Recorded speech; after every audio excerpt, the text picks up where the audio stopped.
அமைச்சர் பழனிவேல் தியாகராஜன் அறிவார்ந்த வலிமையான வாதங்களை வைப்பவர். நான் அவருக்கு கூற விரும்புவது, இந்த சொல்லாற்றல் பலமாக இருக்க வேண்டுமே தவிர பலவீனமாக மாறிவிடக்கூடாது என்று முதலமைச்சர் ஸ்டாலின் அறிவுரை வழங்கினார்.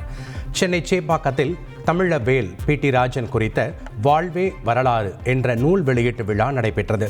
இதில் கலந்து கொண்டு நூலை வெளியிட்டு பேசிய முதலமைச்சர் ஸ்டாலின், வாரிசு என்றாலே சிலருக்கு பற்றி எரிகிறது என்று கூறினார்.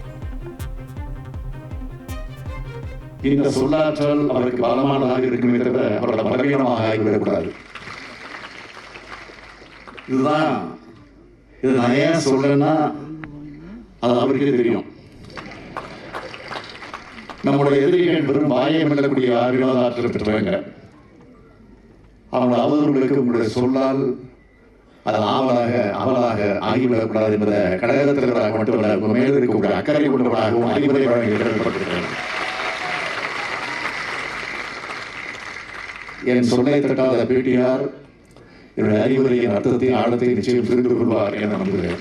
பி.டி. ராஜன் அவர்களுக்கு நம்முடைய அமைச்சர் பழனிவேல் தியாகராஜன் மட்டும் வாரிசு இல்லை, நானும் வாரிசு தான். வாரிசு சொல்லை கேட்டாலே சிலருக்கு எரியுது, பத்திரிகை எரியுது. அவங்களுக்கு எரியிட்டு தான் திரும்ப சொல்லிவிடுறோம்.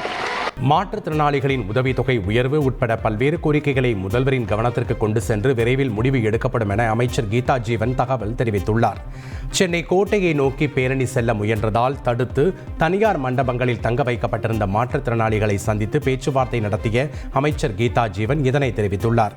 அமைச்சருடனான பேச்சுவார்த்தையில் உடன்பாடு எட்டியதால் பல்வேறு மாவட்டங்களில் இருந்து சென்னை வந்திருந்த மாற்றுத்திறனாளிகள் காவல்துறையினர் ஏற்பாடு செய்திருந்த பேருந்துகளில் சொந்த ஊர்களுக்கு அனுப்பி வைக்கப்பட்டனர்.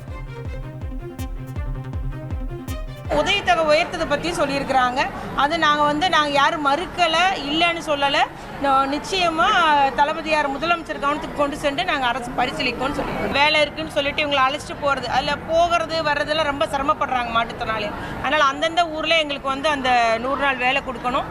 இல்லையா எங்களுக்கு வெஹிக்கிள் ஏதாவது ரெடி பண்ணி அழைச்சிட்டு போகிற மாதிரி ரெடி பண்ணுங்கன்னு இருக்காங்க.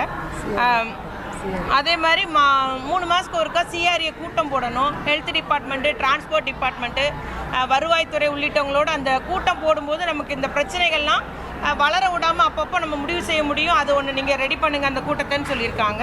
அலாவுதீன் நாட்டை காப்பாற்ற போராடும் சாமானிய இளைஞனின் சுவாரஸ்ய கதை தினமும் இரவு 8 மணிக்கு.